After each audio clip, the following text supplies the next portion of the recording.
Awitin natin ang awit ng pastor.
Sa gabay at pagmamay ninyo sa araw-araw ninyo.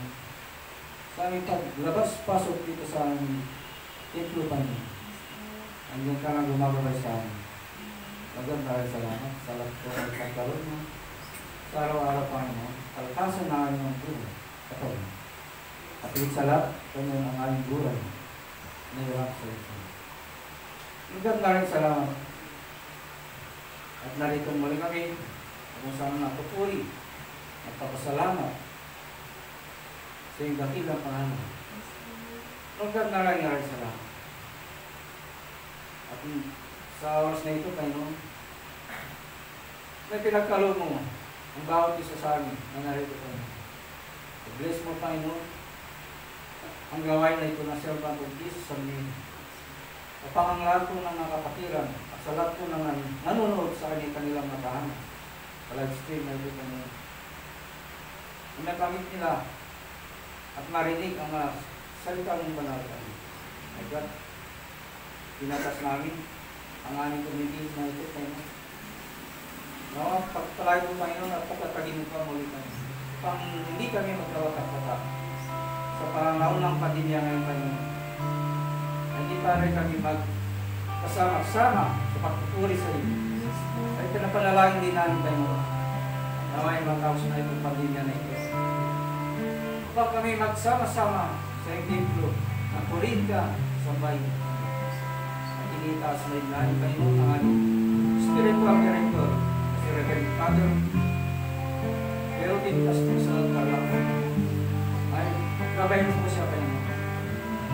Pagkalabaw mo po siya ng kalakasan ng kanyang katawan. Upang ang lahat po ng kampanya niya sa kanyang parokya ay isagawa niya, Panginoon. Kaya lahat na ito, Panginoon, sa magdalangin namin, kasama ng iyong anak na si Jesus na walang hanggang kalwanagan. Kasama ng Banal Espiritu. Sa oras na rin, pagkalaban na namin na sa awitin. Jesus way, Lord. Yes.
sa Espiritu Santo. Kawalan sa una ngayon, magpakailanman, magpasawalang hanggan siya nawa. Walati sa Anak sa Espiritu Santo. Kawalan sa una ngayon, magpakailanman, magpasawalang hanggan siya nawa. Pangalan ng Ama, ng Anak, ng Espiritu Santo.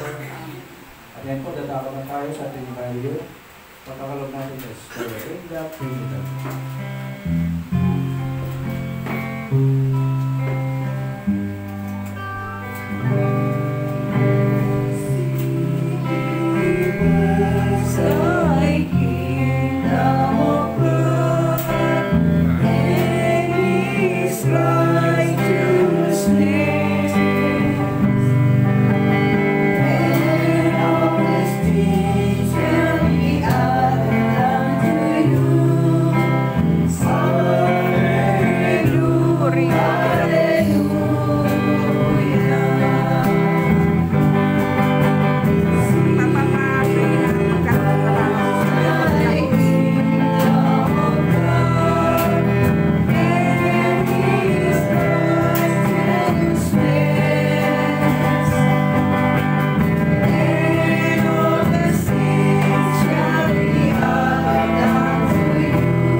Amen. Ang mabuting balita ayon po sa aklat ni San Juan. Papuri sa iyo, Panginoon. At narito po ang John 19 verse 25 to 34. Ipinako si Jesus sa krus.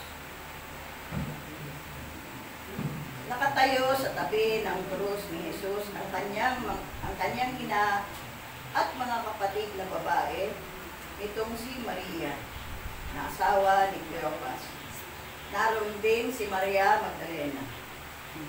Nang makita ni Jesus ang kanyang ina at ang minamahal niyang alagad sa tabi nito, kanyang sinabi, "Ginang, narito ang iyong anak."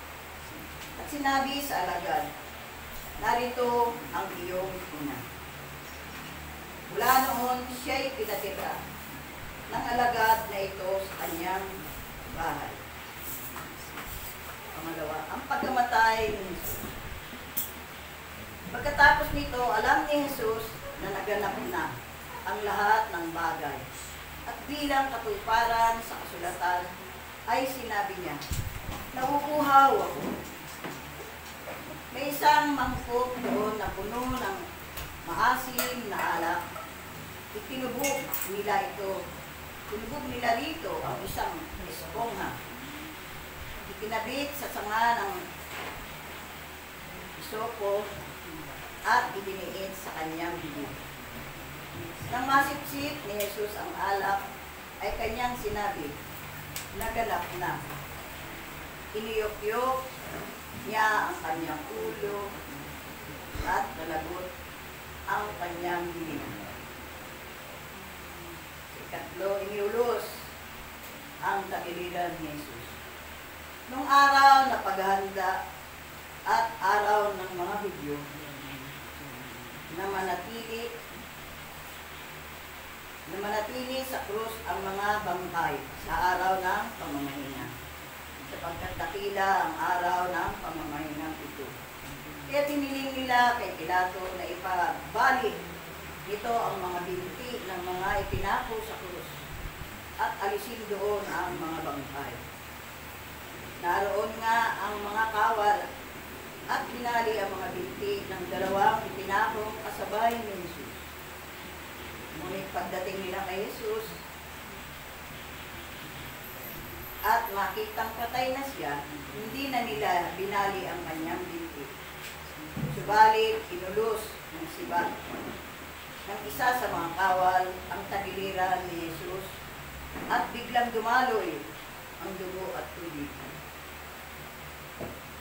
Ang mabuting balita ng ating kaligtasan. Pinupuri ka namin, Panginoon Kristo.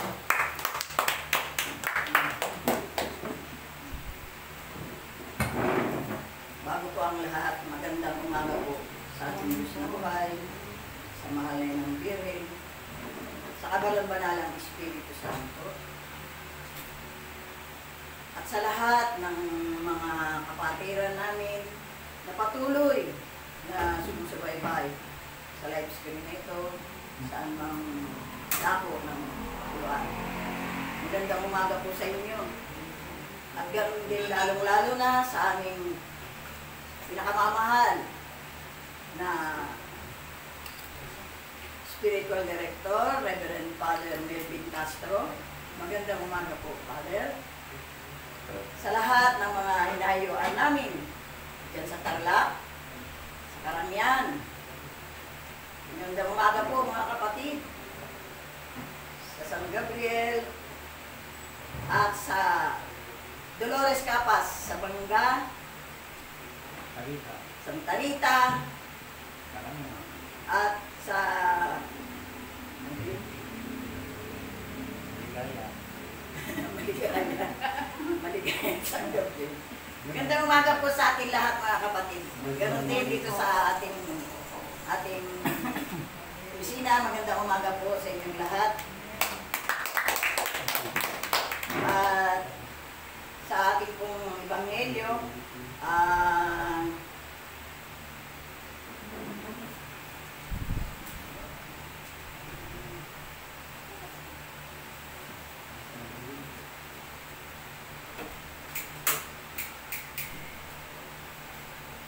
sinasabi rito sa unang habang nakabayubay si Jesus sa krus, ay nakatayo sa tabi ng krus ni Jesus ang kanyang ina, kapatid, si Maria na asawa ni Cleopas. Naroon din si Maria Magdalena. At nang makita ng ating Panginoong Jesus ang kanyang ina, sinabi niya, "Ginang, narito ang iyong anak."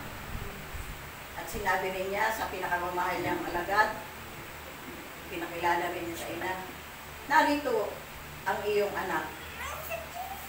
Na para bang sinasabi na ng ating Panginoong Jesus na dun sa kanyang pinakamamahal na alagad niyang alagad na pansamantala niya munang alagaan ang kanyang ina sapagkat siya aalis na muna. Kaya talagang inihahabi din talaga ng ating Panginoon ang kanyang ina, pinakamamahal na ina.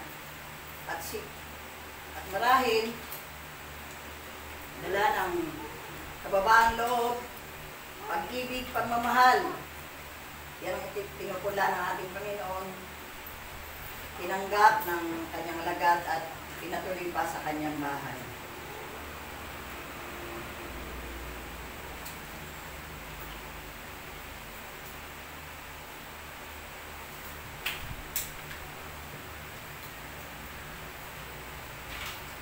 At sa sobrang pagmamahal at pag-ibig ng Diyos sa sanlibutan, ay kanyang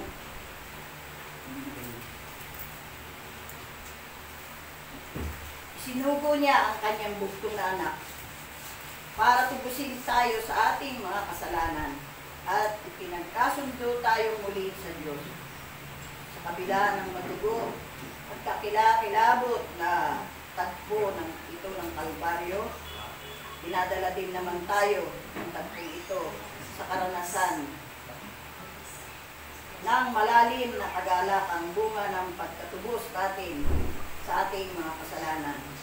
Tunay nga, mga kapatid, na nakakalungkot nga nangyari sa ating Panginoon dahil pasan siya ng hirap at sakit, alang-alang lang sa katubusan ng mga kasalanan ng sanlibutan. Kaya sobra-sobra talaga ang pag-ibig at pagmamahal na ibinibigay ng ating Panginoon ng Diyos para sa ating mga makasanlibutan. Kaya mga kapatid, unti-unti rin tayong baguhin ang ating pamumuhay para naman may kabuluhan din yung pagpapakasakit ng ating Panginoon para sa ating lahat.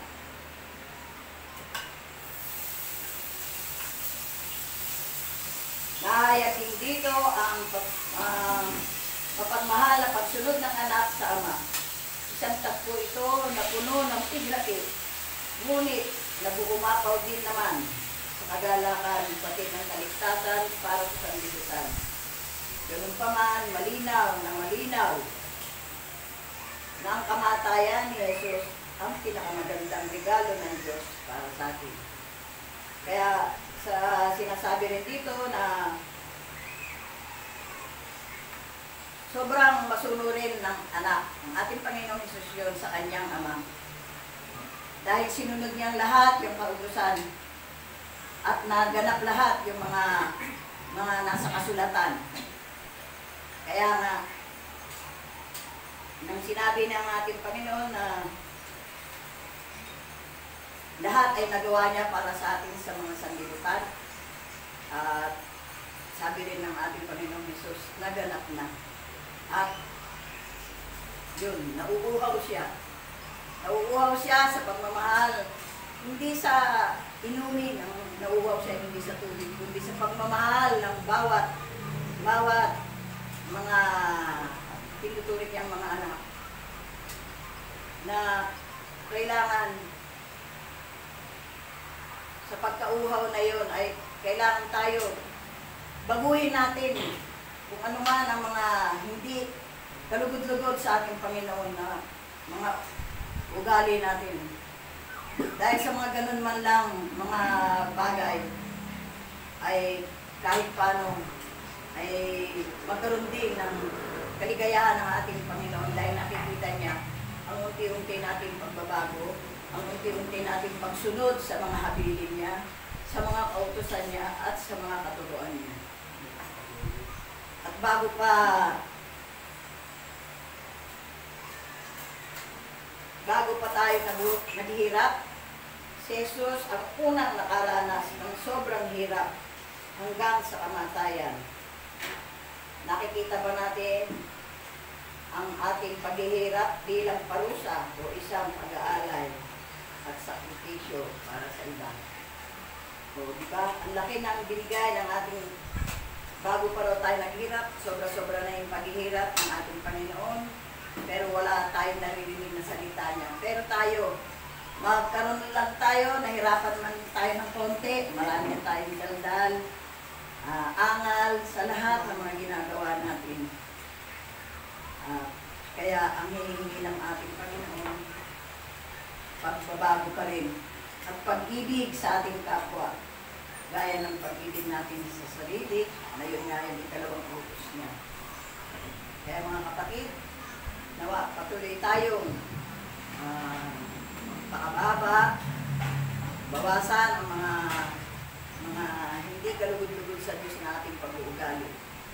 Dahil narito na po tayo, araw-araw, nakikinig, o kaya nanonood. At sana, sa ating pagsasalita, ay maging makatotohanan po tayo. Yun lang po, magandang umaga. At ibigay na po natin sa isa pang magbibigay ng mensahe. Umagang ito ang ating kapatid na si Brother Rolly Corpin.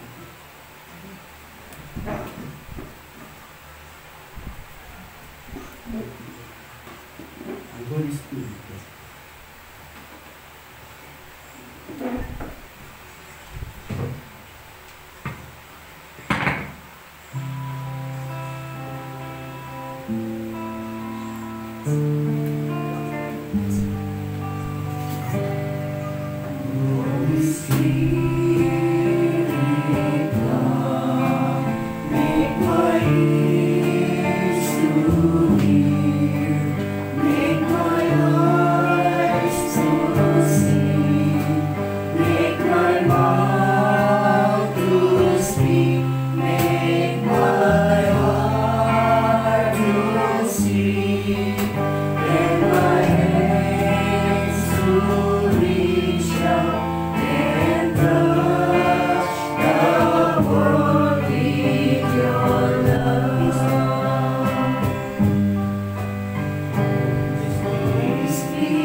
pinataas sa oras na ito. Maraming salamat sa patuloy na pagkakataon na patuloy mo kami ginagamit sa iyo. Maraming salamat, Lord, sa mga biyaya, lalo higit sa iyo ang buhay namin. Sa oras na ito, Lord, nawa ang lahat ng mga rally sa aking nalaman ay nagdumula sa iyo. Maraming salamat, Lord, sa iyong banal na Espiritu na pinagkaloob mo sa bawat lingkod. Ikaw, Lord, ang mga wala pa mga lang sa oras na ito. Ikaw ang nagturo ng lahat ng aming sasabihin. Kaya buksan mo, Lord, ang aming puso, ang aming isipan, at patuloy kami makasunod sa iyong dalawang hatian. Tulungan mo kami, Lord, naging mababa kami upang maging katulad kami. Maging katulad mo kami upang ang lahat ng kalooban, upang lahat, Lord, ng gusto mo aming masunod. Kaya, Lord, maraming salamat. Maraming salamat sa oras mo. Holy Spirit ka.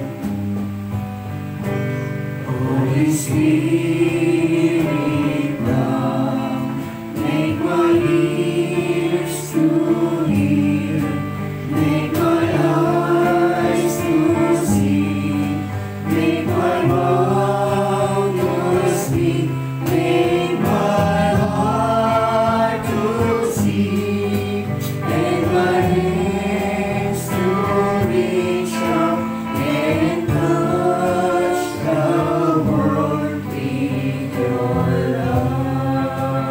Buwalati sama sa anak sa Espiritu Santo. Kapalan sa unang-una, ngayon, magpakailanman, magpasawalang hanggan. Shalom. Buwalati sama sa anak sa Espiritu Santo. Kapalan sa unang-una, ngayon, magpakailanman, magpasawalang hanggan. Shalom. Sa nagkakaisang tinig. Luwalhati sama sa anak sa Espiritu Santo. Kapalan sa unang-una, ngayon, magpakailanman, magpasawalang hanggan. Shalom. Sa ngalan naman ng anak at ng Espiritu Santo. Amen. Natalakpan natin kami. Yung list, magandang umaga sa ating lahat, no, na tinawag ng ating Panginoon, sa ating mga taga-subaybay sa gawain ng ating gawain ng ating Panginoon, sa Pagkat Jesus and Mary. Maraming salamat sa oras nito. Nawa, patuloy na sumayo ang ating Panginoon at na kasunod tayo sa lahat ng kanyang kalooban. Magandang umaga rin sa ating spiritual director, Father Reverend Father David Castro, sa lahat ng mga nanay, mga kapatiran natin na mga coordinators, mga kasama ko rito, Dr. Tony, at mga choir, at magandang umaga sa inyo lahat. Palakpan natin. Tingnan ako, nakaka-nervous. Ang hirap. Kasi kahapon pa talaga, di ko alam ang aking gagawin. Di ko pa alam ang susunod dito. Maraming gusto rin parating si Lord. Maraming mga listahin na gusto siyang sabihin. Pero sabag ng ating Panginoon, kaya nga, napakaganda ng ating Ebanghelyo kahapon, no? Kung paano ang Espiritu ng Diyos ay ibinigay sa kanyang mga alagad. Amen? Palakpan natin ang Panginoon. Ang Espiritu niya ay gamitin natin. No, ang Espiritu ng katotohanan, tulad na sinabi natin kapatid kanina, no? Na talagang ang hirap at katotohanan ang ating ipararating. Napakaganda ng ating Ebanghelyo ngayon kung paano na ipinakita ng Diyos ang kanyang pagmamahal sa kanyang ina, sa ating mga kapatid. Sabi nga, ampun tayong kapatid ng ating Panginoon Jesus. Inampun niya tayo, no? Inampun tayong anak ng ating among nasa langit. Amen? Palakpan natin ang kaya ito, tayo nagpupumilit, no? Nagsusumikap, nakasunod sa kanyang kalooban. Kasi mahal na mahal tayo ng Diyos. Amen? Kasi kung hindi tayo mahal, sa haba ng panahon na ang tao puro kasalanan, baka ginunog na ang mundo. Amen? Kaya sabi niya, babalik ako, aayusin ko ang lahat. Pagbalik ng Diyos, Meron pa kayo nagpupuri. Baka gusto yung tao sa COVID na lumalaganap ngayon. Kaya, ano yung paghahanda natin? Sabi ko nga, basta sabi ng ating Panginoon, isang pulang na nagpupuri, hindi niya guminawin. Amen? Kaya, marami tayo. Hindi lang tayo, so maraming lugar ang nagpupuri araw-araw sa ating Panginoon. Amen? Palapan natin sa inyo. Kaya, hindi nga na, gusto lang ng Diyos, maging handa tayo, nagmahalan tayo, magkaisa tayo. Sapagkat mahirap talaga kung hindi tayo nagkakaisa. Kita mo nga ang ating Panginoon, inihabilin niya ang kanyang ina sa kanyang alagad. Ganun din tayo. Patuloy tayo din nakasunod sa kanyang kalooban. At ang lahat ay mangyayari. Amen? Palapan natin ang Panginoon. Sa oras dito, no, ang ating pag-usapan ay kung paano maghahari ang Diyos. Nangyari na ba sa atin? Ang ating Panginoon sa ating buhay. Minsan, pagdating ng pagsubok, nakakalimutan na ang Diyos. Kaya tunay nga naman tayo ng Diyos, lalo na ang lumika sa atin. Kaya nga, pinabayaan na tayo na gumawa kung paano tayo makalapit sa Kanya. Mahal naman tayo ng Diyos, ayaw na tayong mapahamak. Basahin natin dito sa Lucas 1:26. Nang ika-6 na buwan ng pagkadalang tao ni Elizabeth, ang anghel Gabriel ay sinugo ng Diyos sa Nazaret, Galilea, sa isang dalaga na ang pangalan Maria.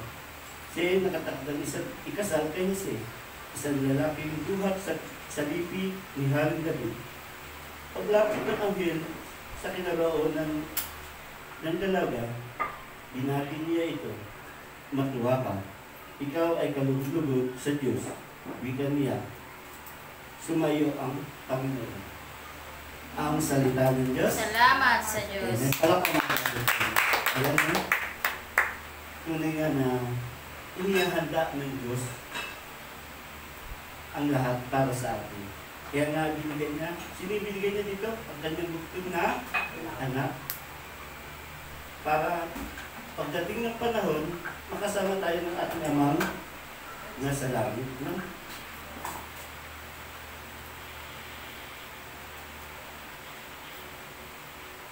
Dito sa Exodus 24:7, kinuha niya ang aklat ng tipan at binasa ng malakas. Sabay-sabay namang tumugon ang mga Israelita. Susundin namin ang lahat ng utos ni Yahweh. Ang salita ng Diyos. Salamat sa Diyos. May palapanakas ng Diyos. Ano yung binasa ni Moises sa lumang tipan? Ito yung 10 utos ng Diyos.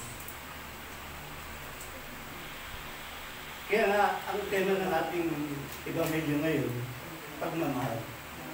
Kaya nagtanong sa kanila, ano bang pinakamalagang utos? Ito sa Mateo 22:37-39.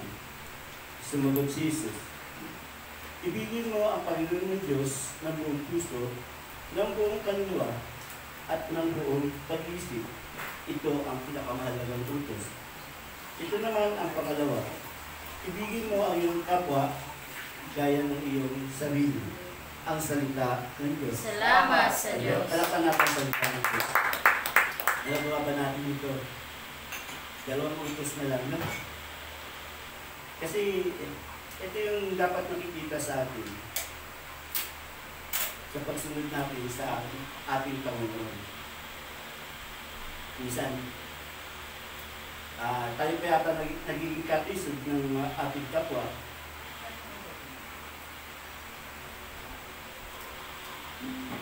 Kaya nga, sa ating pagsasalita, tunay nga na dapat naging matuwid tayo.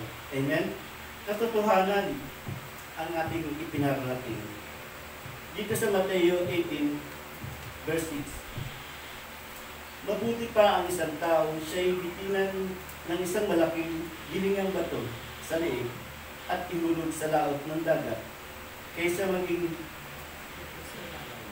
sanhi ng pagkakasala ng isa, sa maliit na ito, nananalig sa akin ang salita ng Diyos. Salamat sa Diyos. Tunay nga po ayaw ng Diyos na tayo makapahamak sa atin. Mahirap kasi sa pagsunod natin, marami tayong dapat na ingatan. Lalo sa atin na tayo ang dapat nakikitaan ng ating mga kapatiran. Minsan nga, sa paghahayo, naging experience ko, tunay nga na sinubukan ako ng ating Panginoon kung paano tayo bibigay ang kanyang kalooban. Malayo kasi yung hayuan namin. Ganito lang yun, malayo yung hayuan namin. Hindi kaya po ng ating kapatid, Sister Pancha, na lumakad ng malayo kasi may ano yung paa niya nun. Namamaga yung diabetes niya. Kaya nga sabi niya, Brad, baka pwede ikaw na. So, may kasama din siya isa. Pero ako yung pinagalap niya, kasi driver lang po. Driver pa lang po ako noon sa gawain na ating Panginoon. Pero ako yung sinabihan niyang gumalap. Kaya nung dumating na kami sa lugar ng gawain, na tinawag na ako para magpayag na salita ng Diyos. Tunay nga po na sinasala niya ako.